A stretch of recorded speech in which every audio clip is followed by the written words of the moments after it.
Qala al-muallif rahimallahu ta'ala wa nafa'ana bihi wa bi ulumi fid dharain amin. Haluhu sallallahu alaihi wasallam wa huwa yakhutub. Keadaannya Nabi Muhammad sallallahu alaihi wasallam saat Nabi sallallahu alaihi wasallam yakhutub, berkhutbah. Kana sallallahu alaihi wasallam yataghayyar haluhu indal mau'izah ihtimaman wa i'dhaman wa yu'rafu dhalika fi wajhihi sallallahu alaihi wasallam. Pada pertemuan malam hari ini kita akan belajar mengenal bagaimana Nabi Muhammad saat berkhutbah, saat menyampaikan tausiah kepada para sahabatnya radhiyallahu taala anhum ajma'in. Sehingga kita bisa membayangkan itu saat Nabi sallallahu alaihi wasallam berbicara di hadapan para sahabat radhiyallahu taala anhum. Nabi Muhammad kalau berbicara di hadapan para sahabatnya untuk memberikan mau'izah, memberikan nasihat, keadaannya itu sudah berubah. Berubah keadaannya, nggak seperti kalau nggak berkhutbah. Jadi menempatkan biasa Nabi Muhammad itu. Ya, kalau sedang duduk dengan sahabatnya biasa Nabi. Beda kalau Nabi sedang menyampaikan ilmu. Yataghayyar haluh, keadaannya berubah sudah. Sehingga sahabat yang ada di depannya itu sampai disifati kepalanya nunduk semua, ka'anna ala ru'usihim at-tuyur, seolah-olah di atas kepala mereka itu ada burung, anteng semuanya. Kenapa? Khidmat mendengarkan apa yang disampaikan oleh Rasulullah SAW. Ihtimaman wa i'dhaman. Kenapa Nabi Muhammad begitu? Saat menyampaikan tentang ilmu, menyampaikan nasihat, kok sampai keadaannya Nabi itu berubah? Nabi benar-benar fokus, merasa bahwa yang disampaikan itu adalah sesuatu yang penting dan harus tepat untuk disampaikannya. Kemudian i'dhaman, Nabi benar-benar mengagungkan ilmu.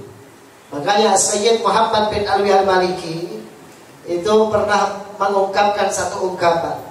Aku dandan seperti ini, dandan pakai imamah mewah, jubah mewah, pakaian mewah. Pakaiannya Sayyid Muhammad bin Alwi al-Maliki bukan murah. Imamahnya itu, salah seorang muridnya bilang, imamah yang ada di kepalanya itu, ya, itu 20 meter hadirin. Tapi subhanallah, karena mungkin terbuat dari kain yang memang mahal, sehingga saat dipakai ringan, kemudian bisa dilipat menjadi sekecil itu. Jadi kalau pakai, gak pakai sendiri Sayyid Muhammad itu. Oleh salah seorang muridnya dikatakan, saya dengan 3 orang teman saya mempunyai tugas untuk memakaikan imamah Sayyid Muhammad bin Alwi al-Maliki. Jadi beliau cuma duduk saja. Imamah itu muridnya ada yang makaikan. Bahkan dikatakan Sayyid Muhammad bin Alwi al-Maliki itu jubahnya pun kalau habis dipakai sekali itu sudah gak ditaruh di lemarinya lagi. Diberikan ke orang, beliau bikin lagi. Kenapa? Ilmu baru lagi yang akan disampaikan. Jadi setiap hari beliau itu bagi-bagi pakaian hadirin. Ketika ditanya kenapa begitu Sayyid Muhammad, Isyraf, ini mubadir ini. Beliau katakan ini ta'ziman. Aku mengagungkan terhadap ilmu yang aku miliki. Mengagungkan terhadap ilmu yang aku miliki. Karena saking takdimnya beliau, makanya pakaiannya mewah. Jadi mau ngaji pakaiannya rapi, jangan gembel. Ya, kiai gembel.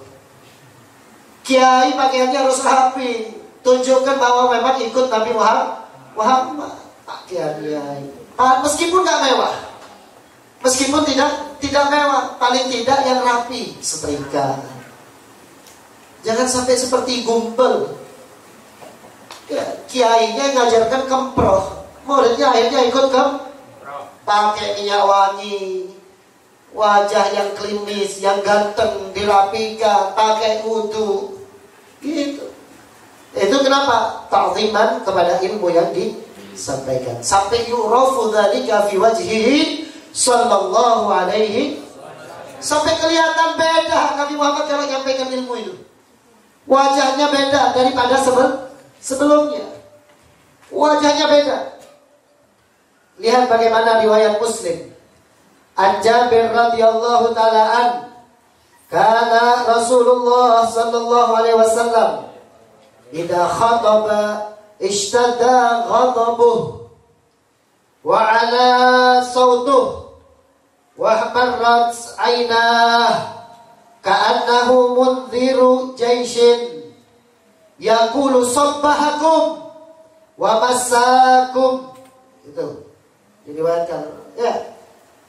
Karena Nabi Muhammad, riwayat Jabir sampaikan oleh Sayyidina Imam Muslim, Nabi kalau berkhutbah ishtadda ghadabuh, keadaannya itu seperti marah ya. Wa ala sautuh, dan tinggi suaranya itu diangkat sama Nabi sallallahu alaihi wasallam. Makanya Habib Ali bin Muhammad bin Husain al-Habsyi pernah mengatakan, wa arfa'u sauti la'alla yusadifu, kata Sayyid Muhammad Habib Ali bin Muhammad bin Husain al-Habsyi, ala ru'unatil khali. Beliau mengatakan, aku sengaja teriakkan suaraku. Benipolan apa? Senotok telinga, sekopeng ketutang sedangnya buntel sekarang ini, sedangnya sompet narekeding. Ini ilmunya Nabi Muhammad biar sampai ke telinganya mereka yang memang wataknya mereka itu watak-watak buntu. Narekeding pun Nabi Muhammad kemarin itu dibahas kan. Nabi kalau sudah nyampaikan ilmu, meskipun pelan suaranya, yasma' min ba'id, suara orang-orang yang jauh itu mendengar kan kemarin dikatakan. Meskipun Nabi mengatakan dengan suara yang pelan. Makanya kita sekarang pakai mic yang keras. Mari orang setengkel-tengkel itu ngeding suara. Ya, mari ngeding nasihat. Kata Habib Ali bin Muhammad bin Husain al-Habsyi, sengaja aku keraskan saya punya suara biar orang yang lewat dengar kemudian tersentuh hatinya. Itu kata Habib Ali bin Muhammad bin Husain al-Habsyi. Wa ala sautuh wa marrat aynah, bahkan sampai kedua mata Nabi sallallahu alaihi wasallam marrat, menjadi merah. Itu kalau nyampaikan pengajian begitu, kalau nyampaikan nasihat itu begitu. Jadi fokus begini sambil leye-leye kalau muallim itu sekali kaki ngantuk. Ya. Tegas. Wa ka'annahu mundhiru jaishin.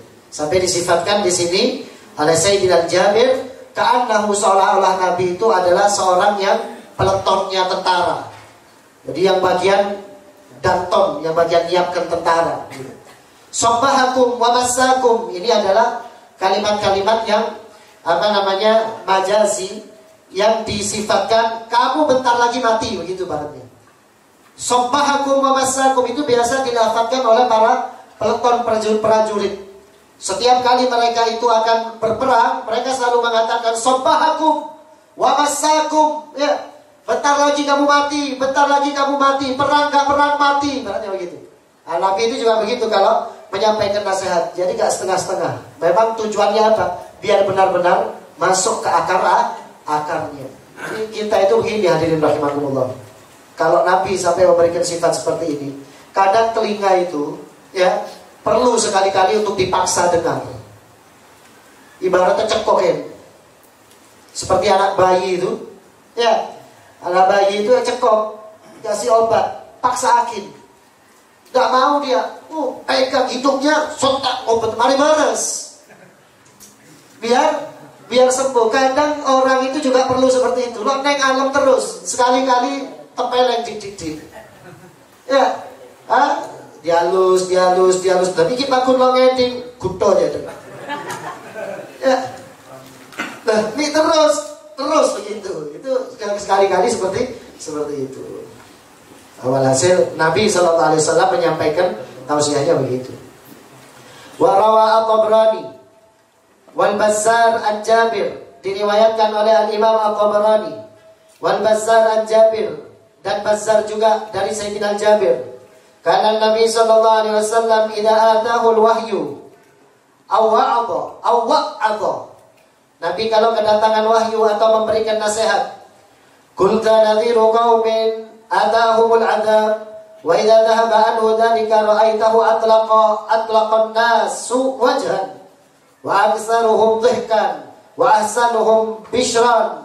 Nabi SAW itu, walhasil ini maknanya, jika memang benar Nabi menyampaikan apa yang perlu disampaikan, selalu fokus. Meskipun Nabi itu kadang di saat beliau itu menyampaikannya sambil dalam keadaan tersenyum, dalam keadaan wajahnya itu ditampakkan dalam keadaan bahagia. Sewaktu-waktu Nabi juga pernah seperti itu, tapi tidak terus-terusan ya. Jangan sampai jadi karakter dalam menyampaikan apa yang perlu disampaikan. Babnya fokus, gara-gara yang nyampaikan kelembar-kelembar akhirnya jadi low fokus ya. Babnya fokus penting, gara-gara yang menyampaikan itu tadi setengah-setengah, akhirnya seolah-olah tidak penting ya. Begitulah Nabi sallallahu alaihi wa alihi wasallam.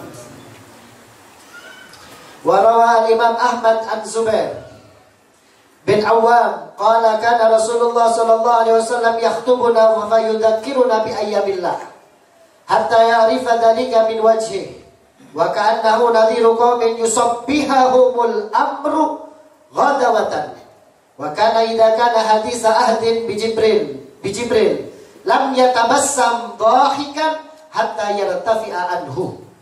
Nabi sallallahu alaihi wasallam juga begitu ya. Karena idza kana haditsa ahdin bi Jibril ya, Nabi kalau misalkan beliau itu sedang menerima hadis juga daripada malaikat Jibril, gak ada senyum-senyumnya. Bahkan dalam riwayat lain kita punya Nabi SAW saat menerima wahyu pun badannya itu tidak bisa dikontrol sampai gemeteran ya, berkeringat saat Nabi memang benar-benar menerima wahyu dari Allah Subhanahu wa ta'ala. Kuwatu wadhihi wa tadhkirihi wa ta'sirihi fi sahabah.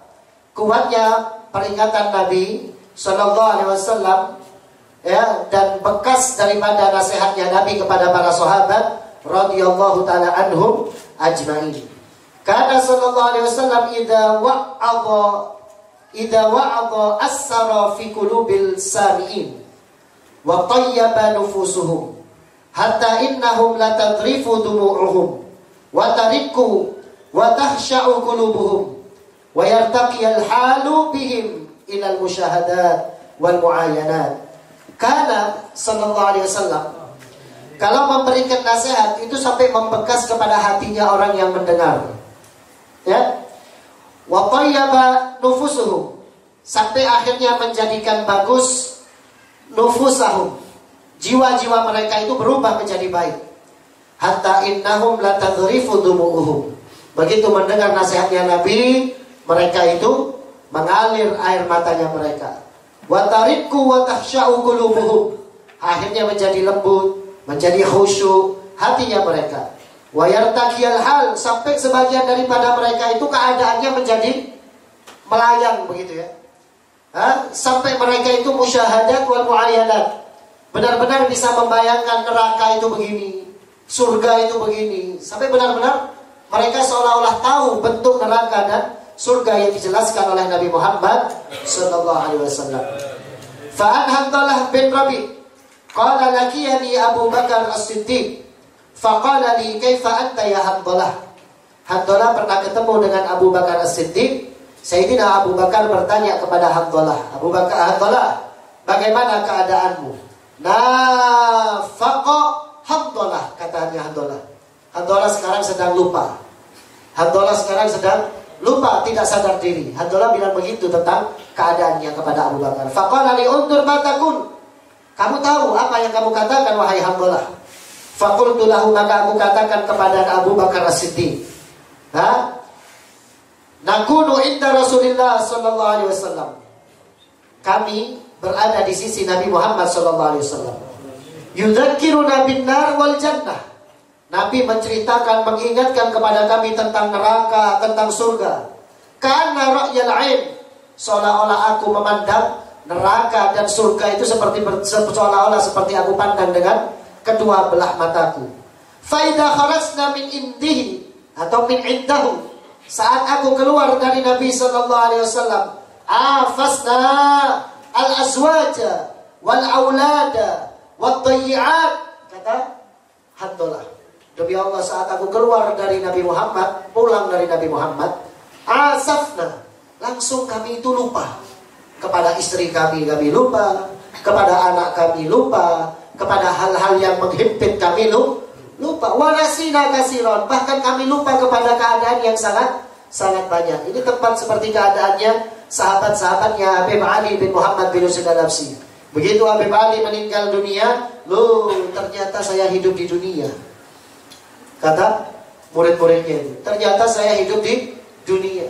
Kenapa begitu? Demi Allah, saat kami hidup dengan Habib Ali Al-Habsyi, kami gak tahu itu bensin naik, bawang naik, beras naik, gak ngurus. Yang penting aku bentino ngaji Habib Ali Al-Habsyi, kata murid-muridnya. Begitu Habib Ali meninggal, baru saya kerasa bensin naik, beras naik, sumpek diganyang anak, diganyang. Kenapa? Hilang faedah duduk dengan guru. Hilang faedah duduk dengan seorang mursyid yang bisa membimbing dia. Makanya orang itu kalau memang sudah benar-benar hatinya itu kebuka dengan salah seorang guru, dia akan merasa lupa kepada keadaan apa yang menghimpit dirinya. Ya, seperti para sahabat kalau sudah duduk dengan Nabi Muhammad, pulang lupa kalau punya hutang sudah. Ya, bukan kayak itu. Hadir ke majelis at-tawwa pun mulai balakuna hadir jen enggak ke utang. Ya, duduk sedang baca kitab jen enggak kapi saja nanti. Jen ketela kapi. Utang itu udah dindah temu kapi loh. Kok lagi utang ini ya, gimana temu? Keluar semuanya kalau duduk di sini, ya kan? Karena memang yang ngaji gak seperti Nabi Muhammad, yang ngaji gak seperti Habib Ali Al-Habsyi, ikhlasnya sangat sedikit. Yang baca kurang seperti apa yang telah diajarkan oleh guru-gurunya. Ya, bahkan kita kadang cuma kalau hadir majelis taklim saja lupa. Begitu pulang dari majelis taklim, sumpeknya balik lagi sudah. Ya, begitu masalahnya sudah kembali lagi. Ya, semoga Allah Ta'ala buka kita punya hati. An-Nabi sallallahu alaihi wasallam diriwayatkan oleh At-Tirmidzi Al-Irbad bin Sariyah annahu qala wa adana Rasulullah mau'izatan wajilan minha al-qulub wa darafat minha al-uyun. Nabi sallallahu alaihi wasallam telah menasihatkan kami, kata beliau, dengan satu nasihat yang menjadikan hati kami itu gemetar. Ya, gemetar hatinya. Wa darafat minhal uyun, karena sebab nasihat itu deras air mata mengalir daripada kedua mata kami. Wa fi riwayah li ghairi Tirmidzi wa wa'adha Rasulullah sallallahu alaihi wasallam mau'izatan mattat ihtaraqat minha al-julud wa darafat minha al-uyun wa wajilat minha al-qulub. Telah menasihatkan Nabi Muhammad kepada aku satu nasihat yang mana mabdat ay ihtaraqat minha al-julud, badan kami itu sampai panas begitu mendengar nasihat dari Nabi Muhammad. Wa darafat minha al-uyun, mengalir air mata kami. Wa wajilat minha al-qulub, hati kami menjadi gemetar, drodok begitu ya, karena ingat apa yang disampaikan oleh Rasulullah sallallahu alaihi wasallam. Kana hadhihi mau'izah muwadda' ya Rasulullah, famada ta'ahadda ilaina, tu'ahid ilaina. Fakulna, sampai kami mengatakan kepada Rasulullah, ya Rasul, apakah ini peringatan terakhir ya Rasul, sebagai perpisahan antara engkau dengan kami ya Rasulullah? Apa yang akan engkau ikat janji kepada kami ya Rasulullah? Faqala, maka Rasulullah berkata, anittaqullah, bertakwalah kalian kepada Allah.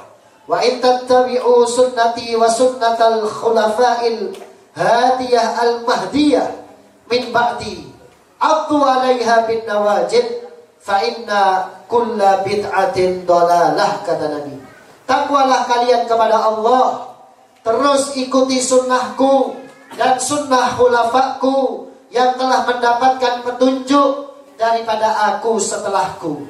Pegang terus mereka. Fa inna kulla bid'atin dalalah, maka sesungguhnya setiap bid'ah, hal-hal yang baru itu adalah dhalalah. Nasihatnya begitu kepada sahabat radhiyallahu taala anhu. Wa qala Usaid bin Hudayr, "Law anni aqulu ala ahwalin salasatin min ahwali, la kuntu min ahlil jannah." Kalau aku misalkan setiap hari dalam keadaan ini, pasti aku akan masuk ke dalam surga. Hina aqra al-Qur'an wa hina asma'uhu, dan saat aku mendengar Al-Quran. Kalau aku terus-menerus mendengar Al-Quran, maka aku pasti masuk ke dalam surga. Wa idza sami'tu khutbah Rasulillah sallallahu alaihi wasallam, dan kalau setiap saat aku mendengar khutbahnya Nabi, pasti aku mati masuk ke dalam surga. Wa idza syahidtu janazatan, kalau aku menyaksikan jenazah setiap hari, maka aku pasti masuk surga. Maksudnya apa? Menjadi pengingat bagi dia. Kan beda dengan kita ya. Kita kadang sambil manggul jenazah bicara makelaran. Dan malah maju. Ini jenazah ini di pundaknya. Hah? Sudah laku barangnya. Berarti berapa kamu? Lu gendong jenazah sambil baca, sambil omongan makelaran. Padahal Imam Syafi'i itu kalau ketemu jenazah lewat, langsung masuk ke dalam rumah, 3 hari berikutnya baru keluar. Apa yang diperbuat, nangis ada di dalam rumah, takut berikutnya adalah Imam Asy-Syafi'i. Kelas Imam Syafi'i, beli Syafi'i ente. Kelas Imam Asy-Syafi'i. Manggul jenazah sambil pegang rokok. Budi sambil cakadaan. Wallah sambil ngakak-ngakak. Ini bawa jenazah. Padahal katanya malaikatnya, terus lagi. Adalah, mana ente saya mati. Malaikatnya kekirun. Ya. Katanya malaikatnya, "Bila sengangka jibai semate," katanya. Wallah, kadang kita itu ya Allah miris bawa jenazah warga ya, ngantarkan jenazah ke pemakaman. Makanya paling nikmat itu kalau sudah ngantarkan jenazahnya orang-orang soleh. Mulai diangkat, yang bawa itu sudah la ilaha illallah, la ilaha illallah. Begitu masuk ke pemakaman, subhanallah, alhamdulillah, la ilaha illallah, Allahu akbar, subhanallah, alhamdulillah. Begitu sudah diturunkan langsung baca Asmaul Husna Allah sampai selesai pemakaman. Yang hadir itu semuanya dzikir. Sehingga apa? Benar-benar menjadi mau'izah, menjadi pengingat bagi kita kematian itu. Kalau yang mati orang Allah, naudzubillah, semoga kita matinya itu diiring dengan takbir, dengan tahlil ya. Semoga gak ada satupun yang mati ngiringi, yang ngiringi kematian kita kemudian membicarakan makelaran. Maka ente mentero orang sengereng itu baca la ilaha illallah. Mulai sekarang kalau ente ngiring jenazah, ucapkan la ilaha illallah, la ilaha illallah, la ilaha illallah gitu ya. Rokoknya taruh dulu, la ilaha illallah. Biarkan yang lainnya ngobrol segala macam, dengan harapan apa? Biar kamu kalau mati diusung sama orang yang usung, ucapkan la ilaha illallah. Mon ente terus-terusan yang bimayin sampai akan ajarkan dalam makelaran, pasti nanti kalau ente mati yang gotong ente bahas makelaran. Paju, kilo. Jenazahnya ente dibawain. Alhamdulillah min. Bahkan khutbatuhu mawa'idhuhu sallallahu alaihi wasallam tusiru fil jamadat. Bahkan nasihatnya Nabi sallallahu alaihi wasallam itu membekas kepada benda-benda yang mati. Kama warada fil musnad, sebagaimana diterangkan di dalam kitab Musnad. Bahkan diambil daripada Muslim, daripada Abdullah bin Umar, bahwasanya Nabi sallallahu alaihi wasallam pernah sewaktu-waktu ada di atas mimbar sambil membaca ayat wa ma qadarullah haqqa qadrih wal ardu jami'an qabdatuhu yaumal qiyamah was samawati mutawiyatun bi yaminih fa subhanahu wa ta'ala amma yusyrikun. Itu Nabi membaca ayat itu. Maka ketika itu dibaca oleh Nabi sallallahu alaihi wasallam, Nabi sallallahu alaihi wasallam tamjid, mengagungkan Allah Subhanahu wa taala. Mimbar yang dinaiki Nabi Muhammad itu gemetar. Dikatakan di sini oleh sahabat, hatta qulna la yahurranna bihi, sampai menjadikan kami semua itu ketakutan. Ya, asakitun huwa bi Rasulillah. Kuatir mimbar itu juga bawa roboh Nabi Muhammad sallallahu alaihi wasallam. Ya, sampai tahtazzu ta'siran bi wa'dhihi wa tadhkirihi sallallahu alaihi wasallam. Benda mati saja gemeter dengar nasihatnya Nabi Muhammad sallallahu alaihi wasallam. Makanya dikatakan di sini sama muallif, fawailun lil qulubi allati la tahtazzu bi mawa'idhi sallallahu alaihi wasallam. Maka celaka hati yang gak bisa gemetar saat mendengar nasihatnya Nabi Muhammad sallallahu alaihi wasallam. Gimana saya bisa dengar nasihatnya Nabi? Nabi kan sudah meninggal dunia, sudah gak ada, kita sudah gak bisa dengar suaranya. Dingaki hadisah Nabi Muhammad sallallahu alaihi wasallam. Kata Al-Imam Al-Ghazali, Ulumuddin itu mengatakan, orang kalau dengarkan hadis itu seolah-olah yang yang bersuara itu bagaikan Nabi Muhammad sallallahu alaihi wasallam. Seolah-olah ada di depan Nabi Muhammad sallallahu alaihi wa alihi wasahbihi wasallam. Wallahu a'lam bishawab. Hadirin rahimakumullah, sebelum saya akhiri kajian ini, tadi mulai dari pagi itu saya nganggur di rumah. Nganggur. Akhirnya baca-baca kitab sambil ngisi-ngisi. Iseng-iseng saya buka dalilnya kurban. Ya, inna a'tainakal kautsar fasholli li rabbika wanhar inna syani'aka huwal abtar. Baca. Niatnya mau belajar tentang udhiyah. Subhanallah, ada satu kitab yang nerangkan tentang inna a'taina al-kautsar yang tafsirannya itu belum pernah Anda dengar. Belum pernah Anda dengar. Sehingga dikatakan oleh kitab tersebut, beliau mengatakan inna a'tainakal kautsar. Sesungguhnya telah kami beri kepada engkau wahai Muhammad Al-Kautsar. Apa artinya Al-Kautsar? Telaga, umumnya begitu ya. Telaga Kautsar, ngertinya kita kan begitu. Umumnya semua orang kalau diceritakan, ditanyakan tentang inna a'tainakal kautsar fasholli li rabbika wanhar. Al-Kautsar al-haud, telaga Kautsarnya Nabi di surga begitu. Subhanallah, ini mufassir menerangkan bahwa Al-Kautsar di situ bukan makna telaga yang seperti kita ketahui. Mufassir itu mengatakan diambil dari kata kasroh, artinya banyak. Sehingga dijelaskan oleh beliau, maksud di sini adalah ahlul kasroh, kalangan yang sangat banyak. Dijelaskan lagi, maksudnya adalah ahlu baitin Nabi sallallahu alaihi wasallam. Sehingga ayat itu seolah-olah mengatakan kepada Nabi Muhammad, hai Muhammad, aku berikan kepada engkau Al-Kautsar, keturunan yang sangat banyak. Mufassir itu mengatakan ini dalil bahwa memang Nabi Muhammad satu-satunya Nabi yang umatnya itu sangat banyak, yang keturunannya sangat banyak. Dijelaskan di bawahnya itu Ahlu Bait Nabi Muhammad sallallahu alaihi wasallam. Dan kalau mau dipikir lagi, masuk akal juga. Nabi-nabi sebelum Nabi Muhammad turunannya kemana semua? Mana turunannya Nabi Musa? Gak ada. Nabi Ayub? Gak ada. Nabi Zulkifli? Gak ada. Ya, kecuali siapa? Nabi Muhammad sallallahu. Kalau bertanya mana keturunannya Musa, gak ada. Mana keturunannya Ayub, gak ada.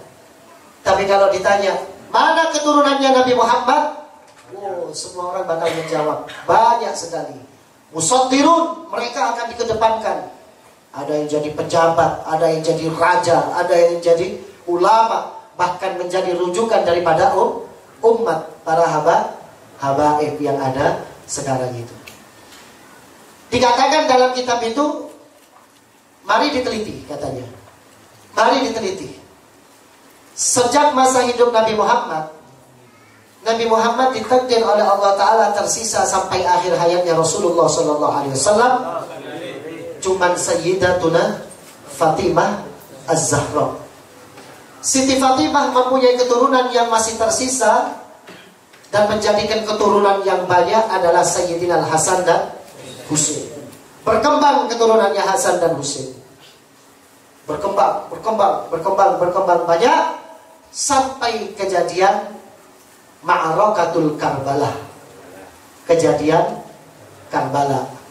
Di saat Karbala itu dibantai semua ahlu baitnya Nabi. Sehingga mufassir di sini mengatakan ini menandakan kalau Allah Ta'ala mau menghancurkan keturunannya Nabi, semuanya mati bisa. Saat itu semuanya hancur. Dikatakan ratusan ahlu bait dibantai sama orang-orang Syiah. Saat itu Khawarij. Sama orang-orang Khawarij. La yabqa illa wahid. Tidak tersisa kecuali 3. Katanya mu'allif. Keturunannya Sayyidina Hasan 2, dan keturunannya Sayyidina Husain 1. Nanti ini yang Sayyidina Hasan. Yang Sayyidina Husain dulu tinggal 1 saat Karbala. Sehingga Sayyidina Hasan setelah itu, sebelum itu ya, terakhir ini sisa daripada keturunannya itu tinggal 3 itu. Ya, yang kalau mau dipikir-pikir lagi, Sayyidina Hasan itu pernah menikah sebanyak 300 kali. Sayyidina Hasan 300. Sayyidina Hasan itu hadirin rahimakumullah, setiap datang kepada satu kabilah, pasti kabilah itu menawarkan putri-putri mereka untuk ngambil keturunannya Nabi SAW untuk tabarruk. Kabilah mana saja pasti minta kepada Sayyidina Hasan. Kabin putra gula, kabin putra. Tidak seperti ente. Kita Muhammad bertabrin. Sayyidina Hasan itu mungkin setiap datang kepada satu kabilah pasti ditawari. Sampai di total 300 perempuan yang dinikah. Dan subhanallah, ya, ada riwayat yang mengatakan 500 bukan 300. 300 belum disentuh, 150 sudah disentuh. Ya, tapi yang banyak ulama mengatakan 300. 150 sudah dikumpuli, 150 belum sempat dikumpuli. Sampai akhirnya keturunannya itu juga banyak. Sama Allah Ta'ala juga ditakdir semuanya meninggal semuanya. Kecuali cuma 2. Ya, sehingga tersisa berkembang sampai Allah Ta'ala takdirkan Ali Zainal Abidin Ibnul Husain, ya, yang kejadian Karbala tidak ikut dibantai karena saat itu Allah Ta'ala takdirkan sakit. Sehingga dari beliaulah keturunan Sayyidina Husain itu berkembang, menikah sana, menikah sana, begitu. Ya, sampai akhirnya diprediksi ini ulama-ulama baru, bukan salaf, ulama-ulama baru saja. Sehingga mengatakan ketika di prosentase dzurriyyah Nabi Muhammad di tahun 2019 itu terbilang 25 juta orang keturunannya Nabi seluruh dunia yang muntasib, yang intisab kepada Sayyidina Husain dan Sayyidina Hasan. Di saat semua keturunannya orang tidak berlangsung lama dan banyak seperti keturunannya Nabi Muhammad Sallallahu Alaihi Wasallam.